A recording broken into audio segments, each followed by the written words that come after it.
Baik, Bismillahirrahmanirrahim. Assalamualaikum warahmatullahi wabarakatuh. Perkenalkan, kami dari kelompok 10 dalam video ini akan mempresentasikan mengenai tugas besar atau kuliah teori dana pensiun. Mungkin sebelum lanjut lebih jauh, izinkan saya sebagai moderator untuk memperkenalkan anggota kelompok kami. Pertama saya sendiri Muhammad Mirza Kail, kemudian ada Winda Agustina Sihombing dan Winda Anggreni Marina. Nah, dalam video kali ini kami akan menjelaskan mengenai eh, normal cost dan actuarial liability untuk agregat cost method. Kemudian akan dijelaskan juga menghitung uh, cost service liability dan supplement cost untuk metode ABC dan entry age normal. Kemudian yang terakhir akan dijelaskan juga mengenai gain or losses. Nah, untuk mempersingkat penggunaan waktu kita saja, mungkin langsung saja kita ke pembahasan pertama. Saya serahkan ke Winda Anggreni. Silahkan. Ya, baik. Terima kasih atas kesempatan yang telah diberikan. Sekarang saya akan menjelaskan mengenai uh, metode agregat cost. Namun sebelum itu, saya akan menjelaskan mengenai data yang digunakan, di mana data ini adalah uh, data yang diolah yang merupakan data gaji atau upah rata-rata dari karyawan industri dan komunikasi di 34 provinsi di Indonesia pada bulan Agustus 2022. Nah, data itu uh, kami menggunakan asumsi interest rate-nya itu sama dengan 5%, terus untuk usia masuk bekerja itu dimulai dari umur 20 sampai usia 25 tahun, kemudian kenaikan gaji 2,5%, terus uh, usia masuk dalam program dana pensiun dari usia 21 sampai 26 tahun, usia saat ini saat perhitungan atau X itu dari usia 25 sampai 30 tahun. Lalu tahun perhitungan yang digunakan itu 2023. Nah, selanjutnya saya akan menjelaskan mengenai metode agregat cost. Nah, pada metode ini digunakan tiga metode, yaitu metode agregat ABC, metode agregat EAN, dan metode agregat AAN. Nah, di mana pada metode agregat ini kami menggunakan asumsi bahwa uh, usia rata-rata usia rata-rata masuk bekerja dan masuk dana pensiun dan usia saat perhitungan itu dibulatkan ke atas. Kemudian asumsi yang kami gunakan selanjutnya, uh, karena di sini ada 6 kelompok usia, maka kami asumsikan bahwa setiap provinsi ini memiliki 6 orang pekerja. Nah, karena memiliki 6 orang pekerja, maka untuk mencari TUPX-nya itu dan TUPE, maka akan dikali 6 dari UPX-nya atau UPE-nya. Nah, kita akan masuk ke dalam metode pertama, yaitu agregat ABC. Nah, pada agregat ABC ini kita menghitung pertama-tama yaitu UPX. Nah, UPX ini bisa kita gunakan rumus yaitu 12 kali UPE, upah awal, dikali 1 tambah kenaikan, pangkat X bar, kurang 1 kurang E bar. Misalkan pada uh, Provinsi Aceh itu upah awalnya 12 2,1 2,1 juta ditambah 1 tambah 2,5%. Pangkat X bar-nya itu kita gunakan 28 tahun, terus dikurang 1 dan dikurang uh, E bar-nya itu kita gunakan usia 23 tahun. Sehingga didapatkan 2.322.497. Dan untuk mencari TUPX-nya sesuai dengan asumsi tadi, karena ada 6 kelompok usia, maka akan dikali 6 dari UPX-nya, sehingga didapatkan 13.934 984. Nah, untuk mencari uh, total normal contribution-nya ini, kita dapat menggunakan rumus yaitu dr per dx dikali alfa. Alfanya itu adalah 2%. R ini adalah usia pensiun yang kami gunakan adalah usia 58 tahun, dikurang, di sini harusnya E-bar, di mana itu 23, terus dikali 1 tambah kenaikan gaji 2,5%, pangkat 58 kurang 1 kurang 28 kali 12 dikali TUPX tadi, terus dikali anuitas bulanan dari pensiun, usia pensiun, dibagi dengan usia pensiun dikurang usia masuk daftar pensiun. Nah, sehingga didapatkan TNC dari pekerja Provinsi Aceh itu adalah 20.268.404 rupiah. Dan untuk mencari TAL itu kita menggunakan rumus TNC, kita menggunakan rumus NCX yang tadi ini, terus dikali dengan selisih antara usia sekarang dikurang dengan usia saat didaftarkan program pensiun, sehingga didapatkan kewajiban aktuarianya itu adalah 81.073.615. Nah, selanjutnya kita akan masuk ke metode yang kedua, yaitu agregat entry normal age. Agregat age normal dengan menggunakan agregat usia. Nah, pada metode ini akan dihitung manfaat pensiun dari setiap masing-masing kelompok usia. Nah, di sini ada pertama-tama kita hitung TOPE-nya dulu, di mana TOPE ini diperoleh dari 6 dikali upah awal.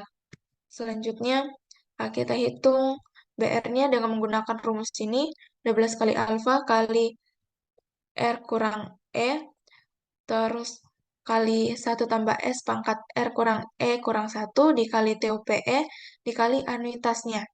Sehingga didapatkan manfaat pensiun dari setiap usia ini.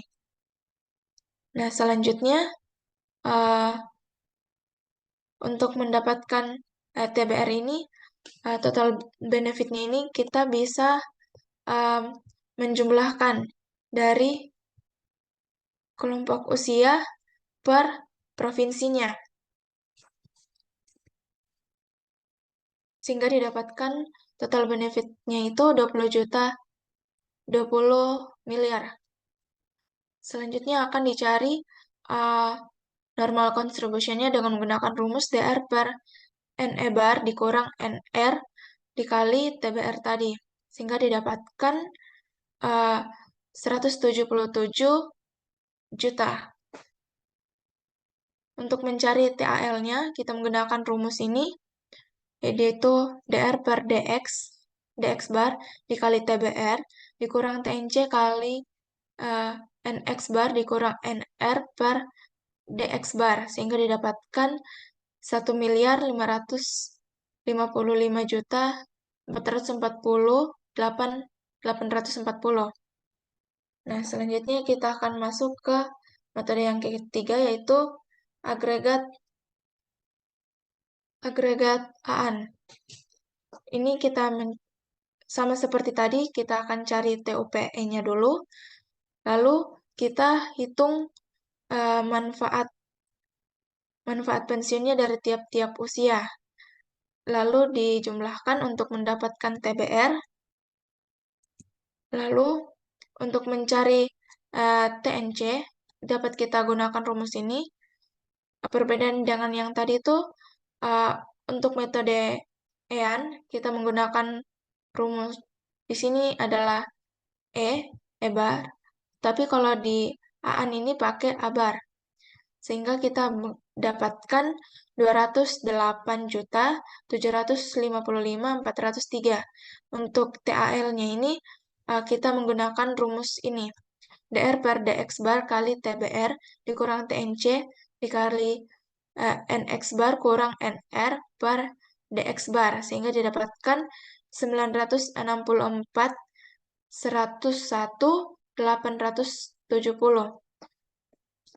Nah, dari metode agregat ini dapat kita lihat bahwa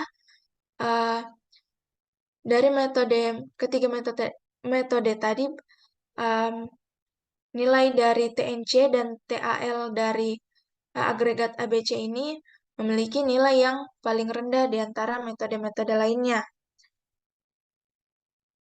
Hal ini dikarenakan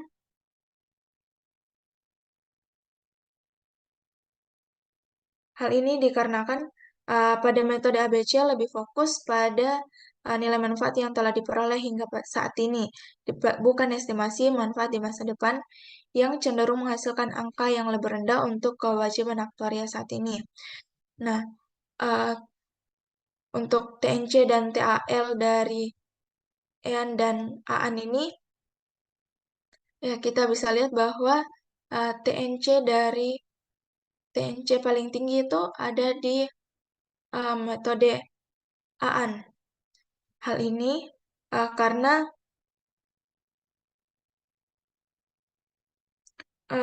pada metode AAN ini lebih memperhitungkan masuk dana apa ya namanya,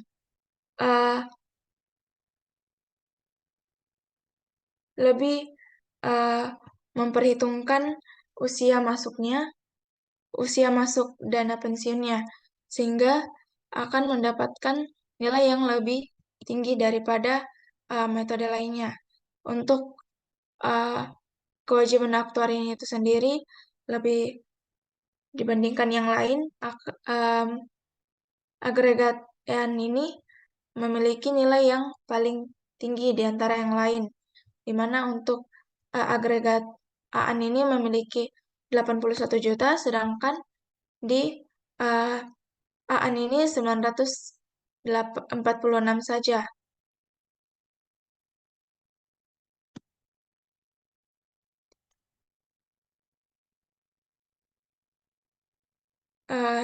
Bisa kita lihat bahwa dari semuanya ini kewajiban aktuaria ini selalu lebih tinggi daripada nilai dari iuran normalnya. Nah, hal ini berarti bahwa uang yang diterima dari iuran mungkin tidak cukup untuk menutupi kewajiban yang diantisipasi untuk membayar manfaat pensiun di masa depan. Sekian dari saya kembalikan kepada moderator. Ya, baik, terima kasih Saudari Winda Anggreni penjelasannya mengenai cara perhitungan dari agregat cost method. Mungkin untuk selanjutnya langsung saja saya serahkan untuk Winda Agustina untuk menjelaskan mengenai past service liability dan supplement cost untuk metode acute benefit cost dan enterprise normal. Saya persilahkan.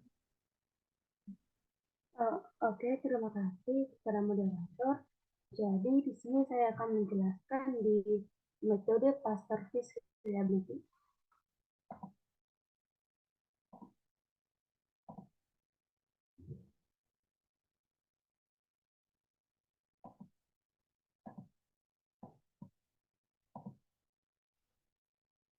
Apakah screen saya kelihatan?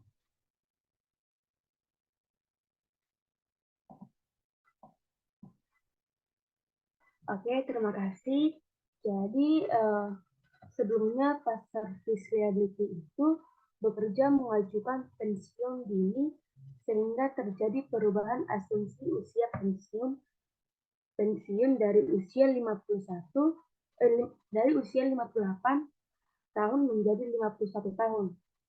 Jadi yang pertama itu kita melakukan metode past service itu dengan metode ABC atau metode aggregate benefit cost. Di sini sebelumnya kita menentukan UPX-nya dengan mengalihkan upah awalnya ditambah dengan 1 dikali dengan S-nya dipangkat dengan 4. Jadi kita bisa lakukan dari rumus yang diasumsikan, yaitu NCX sama dengan DR DR2 per DX2 dikali dengan 12 alfa dikali dengan R kurang E dikali dengan 1 tambah S pangkat R kurang 1 kurang X UPX dibagi dengan R kurang A dikali dengan upah seumur hidup. Jadi dari rumus ini bisa kita dapat X25-nya itu 4.313.190.000.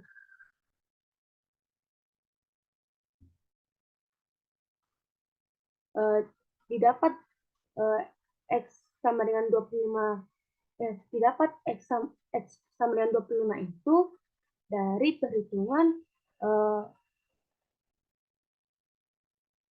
D58 dibagi dengan D25 dikali dengan 12 kali 12 dikali dengan 2% apa dikurangi dengan 58 kurang 20 dikali dengan 1 tambah 2,5% dipangkat dengan 58 dikurang 1 dikurang 25 dikali dengan UPX-nya itu 2,322,49 dibagi dengan 58 R-nya dikurang dengan alfa itu 21 dikali dengan anuitas seumur hidup. Jadi didapat hasilnya itu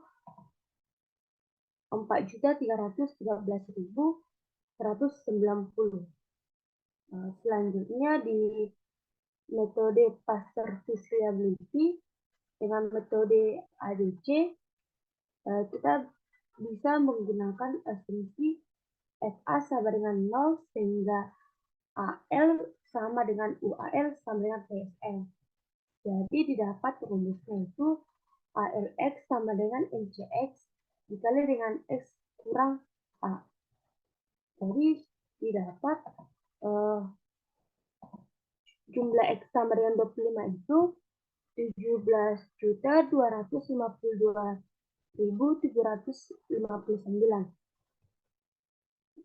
Selanjutnya kita lanjut menentukan suplemen cost-nya. Kita menggunakan rumus SCA sama dengan FIL dibagi dengan anuitas berjangkanya sama dengan UHL-nya dikali dengan anuitas berjangkanya. Jadi didapat jumlah A21-nya itu dari perkalian dari UHL-nya itu 17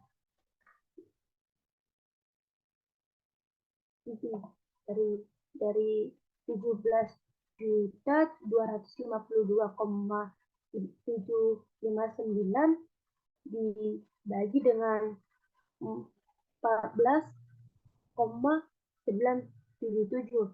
Jadi didapat hasilnya itu ini 1.129,207. Jadi selanjutnya kita lanjut di metode N3X normal dan kita lanjut di metode past service reliability dengan metode N3X normal. Yang pertama kita disuruh untuk menghitung NC dengan menggunakan rumus NCE sama dengan 12 alfa UPE dikali 1 tambah tambah S pangkat R kurang E kurang 1 dikali dengan R kurang E dikali dengan anuitas seumur hidup dikali dengan DR per NE kurang NR. Jadi didapat nilai. Jadi dari perkalian ini kita 17-nya dari 12 dikali dengan 2% dikali dengan upah awalnya yaitu 2.104,06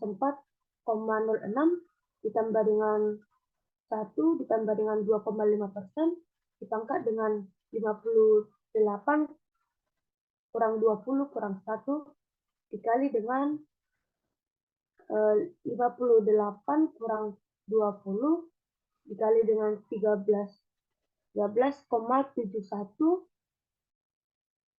799.253 dikali dengan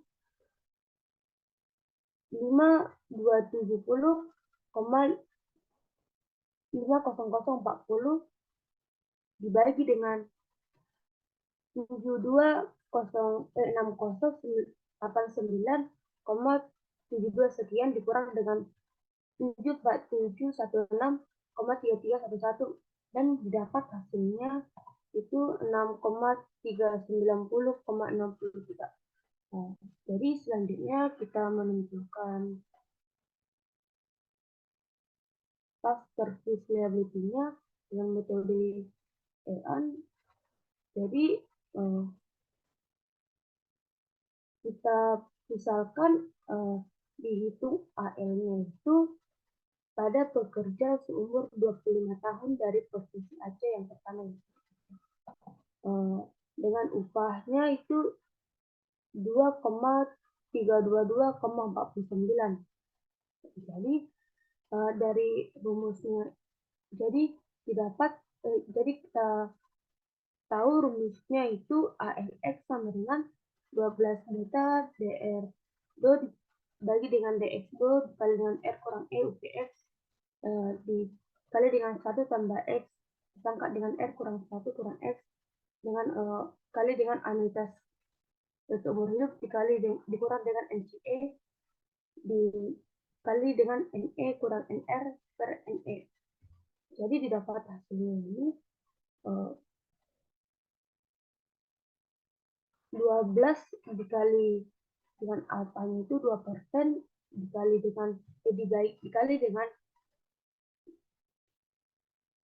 DRT itu 52705,004 dibagi dengan 29141 7190 dikali dengan 50 kurang 20 dikali dengan 2,322,497 baru dikali lagi 1 tambah 0,25% baru di pangkat 58 kurang 1 kurang 25 dikali dengan 13,71999,253 dikurang dengan 6,390645 baru dikali dengan NN itu 72608972821 kurang 7471,33114 dibagi dengan NN itu 3728,668806. Jadi dari penjumlahannya itu didapat hasilnya itu 25.731,5049. Terusnya selanjutnya kita menentukan metode supplement cost-nya dengan metode EAN dari usia 21.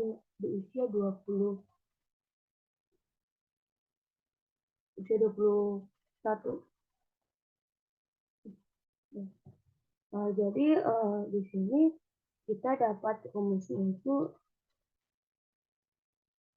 SA sama dengan FIL dibagi dengan anuitas berjangkanya sama dengan UHL dibagi dengan anuitas berjangkanya. Jadi diperoleh dari rumus ini yaitu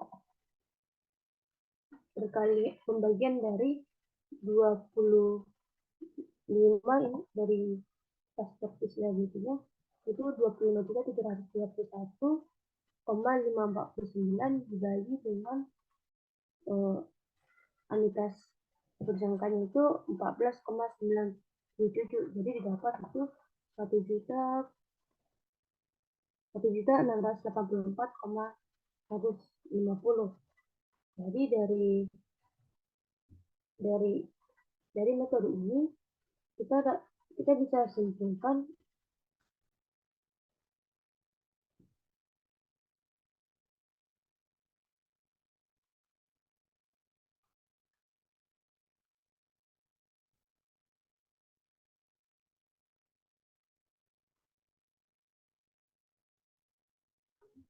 bisa simpulkan metode entry X normal EAN itu menghasilkan normal nilai NC itu lebih tinggi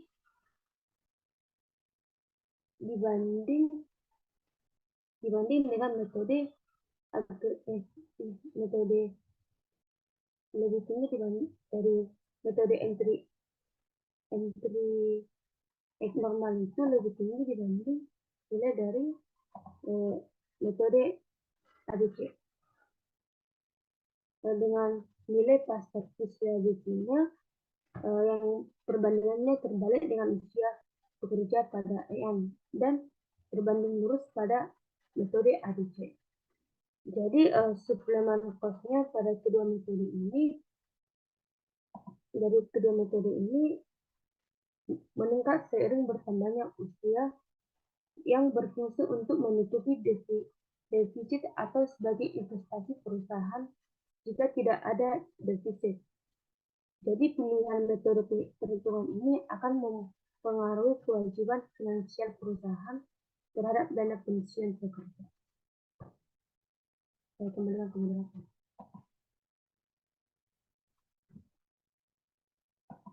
Ya, baik, terima kasih atas penjelasannya, Winda Agustina.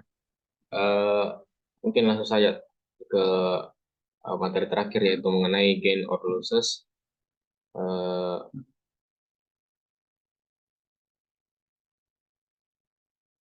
Nah, jadi mengenai perhitungan gain or losses-nya, kita mengambil data yang sama, yaitu data upah karyawan di 34 provinsi, yang dimana di sini diolah menggunakan metode entry normal.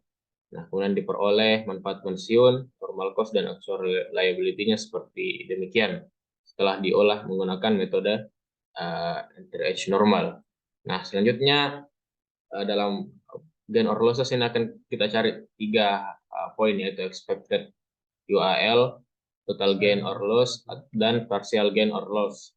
Nah, langsung saja untuk expected unfunded actuarial liability-nya. Jadi kita ketahui di sini itu tingkat investasi yang diharapkan atau expected I-nya itu 10%, kenaikan gajinya 5%, dan aktual FT-1-nya itu 0. Nah, kemudian untuk expected TNC tahun 2023 itu kita dapatkan dari TNC tadi yang sudah kita olah menggunakan interest normal, kita jumlahkan secara keseluruhan. Itu pula untuk expected THL-nya atau total actuarial liability-nya. Nah, untuk total jumlah pekerja ini seperti yang dijelaskan tadi oleh Saudari Windang Reni, diasumsikan bahwa terdapat 6 pekerja karena terdapat 6 kelompok usia di tiap provinsi. Jadi 6 kali 34, kemudian kita asumsikan jumlah pekerjanya itu 204. Selanjutnya untuk aktual IR tahun 2023-nya itu dia 8% dari expected THL-nya. Kemudian untuk aktual TNC dan aktual THL-nya ini kita menggunakan rumus seperti ini. Jadi untuk C7 atau untuk TNC-nya ini kita bagi dengan jumlah pekerja, kemudian kita tambah dengan keseluruhan dari TNC-nya, begitu pula dengan THL-nya. Nah, langsung saja untuk menghitung expected UAL itu kita perlu expected THL dan expected FT. Nah, untuk expected TL-nya seperti ini sudah dijelaskan di awal. Nah, untuk mencari expect FT, maka kita menggunakan rumus ini. Aktual FT-1 tambah expected TNC dikurang expected TB ditambah expected IR. Nah, untuk mencari expected IR-nya, maka kita akan menggunakan rumus aktual FT-1 dikali I, jadi 0 dikali I itu tetap 0. Kemudian expected TNC dikurang expected TB kali I per 2. Nah, kemudian kita akan dapatkan nilai sebesar 4.159.685.837 rupiah. Nah, kemudian setelah kita dapatkan expected TR-nya, kita bisa cari expected FT-nya juga. Dari penyebaran rumusnya, kita tinggal substitusi, kita jumlahkan, menghasilkan 87.353.402.582 rupiah. Kemudian dengan mengurangkan expected THL-nya dengan expected FT-nya, maka kita dapatkan expected UAL-nya sebesar 420.154.315.248 rupiah. Nah, selanjutnya kita selesai di bagian pertama. Lanjut ke bagian kedua, yaitu untuk mencari total gain or loss-nya.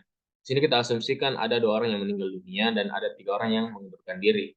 Nah, kemudian didapatkan aktual TB-nya karena manfaat pensiun dibayarkan itu untuk yang meninggal dunia 10 juta, sedangkan yang mengundurkan diri itu 0, tidak dibayarkan manfaatnya. Maka untuk aktual TB untuk meninggal dunia ini 20 juta, sedangkan untuk yang withdrawal atau pengunduran diri itu 0. Nah, di sini kita untuk mencari total gain-nya, kita membutuhkan expected UAL dikurang dengan aktual UAL. Nah, pertama kita cari dulu aktual ST-nya, ya, dengan cara aktual ST-1 ditambah aktual TNC dikurang aktual TB ditambah IR. Nah, didapatkan 137.119.588.935 rupiah. Nah, kemudian kita akan mencari aktual UAL-nya dengan cara mengurangkan aktual THL yang didapatkan di sebelumnya dikurang dengan aktual FT 137 juta ini. Jadi aktual TL-nya ada 585 miliar sekian dikurang aktual FT 137 miliar sekian didapatkan 447 miliar sekian. Sehingga untuk total gain-nya kita tinggal mengurangkan expected UAL dikurang aktual UAL-nya. Di sini negatif 27 miliar sekian. Sehingga dia di sini terjadi loss. Selanjutnya untuk partial gain-nya ini di sini ada 4, yaitu untuk salary, investment, mortality, pengunduran diri, dan lain-lain. Nah, untuk loss salary-nya, gain or loss salary-nya kita gunakan rumus ini. Expected AL kali S kurang S aksen per 1 tambah S, sehingga didapatkan itu negatif 24 miliar sekian. Artinya di sini terjadi loss. Kemudian untuk investment, kita tinggal mengurangkan aktual IR dikurang expected IR-nya, didapatkan 36 miliar sekian. Di sini dia mengindikasikan gain. Selanjutnya untuk mortality, kita gunakan rumus ini. Didapatkan kemudian 4 miliar sekian, sama seperti tadi, ini mengindikasikan bahwa dia itu gain. Selanjutnya untuk withdrawal, 27 juta sekian, dia itu juga gain.